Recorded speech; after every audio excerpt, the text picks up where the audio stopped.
Cream ছাড়া coconut ফ্লেভারের দারুণ একটা আইসক্রিম বানাচ্ছি আজকে। এই প্রচণ্ড গরমে আইসক্রিমটা খেলে যেন একটুখানি শান্তি পাওয়া যায়। আর সেটা যদি কোকোনাট ফ্লেভারের হয়, খরচ কমিয়ে আজকের এই আইসক্রিমটা বানাতে পারবেন, কারণ শুধুমাত্র গুঁড়ো দুধ দিয়ে আইসক্রিমটা বানানো যায়। আইসক্রিমটা দেখেই বোঝা যাচ্ছে যে এটা কতটা ভালো হয়েছে খেতে। আইসক্রিম বানানোর জন্য একটা সসপ্যানে নিয়ে নিচ্ছি 1 কাপ গুঁড়ো দুধ। এর পরিবর্তে চাইলে তরল দুধ নিতে পারেন, সেটা জাল করে কমিয়ে নিতে হবে। হাফ কাপ দিয়ে দিচ্ছি চিনি। টেবিল চামচ দিয়ে মেপে 2 টেবিল চামচ কর্নফ্লাওয়ার।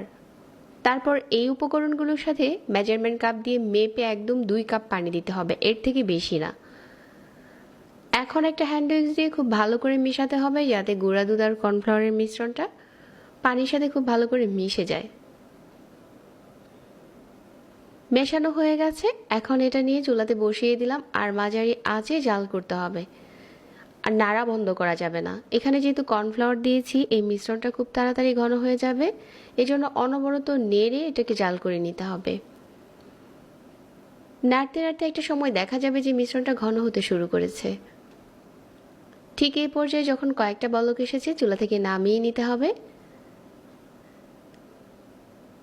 আর এটা ঠান্ডা হওয়ার জন্য একটা বাটিতে ঢেলে নিচ্ছি। এটা এখন গরম আছে, এই মিশ্রণটা নর্মাল ফ্রিজে রেখে ঠান্ডা করে নেব।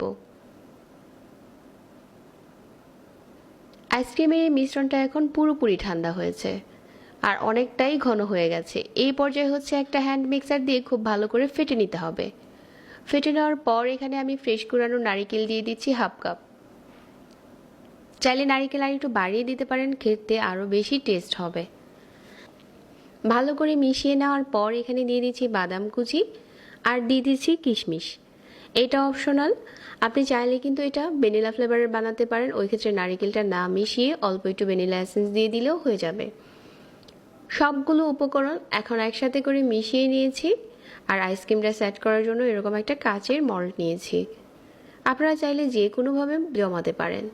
আইসক্রিমের মিশ্রণটা হচ্ছে এই বাটিতে দিয়ে দিলাম আর উপরে কিছু বাদাম কিশমিশ দিয়ে দিচ্ছি।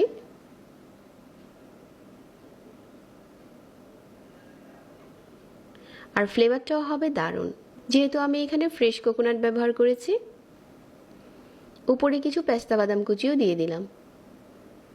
এটা খুব ভালো করে ঢেকে ডিপ ফ্রিজে রেখে দিতে হবে 8 ঘন্টার জন্য।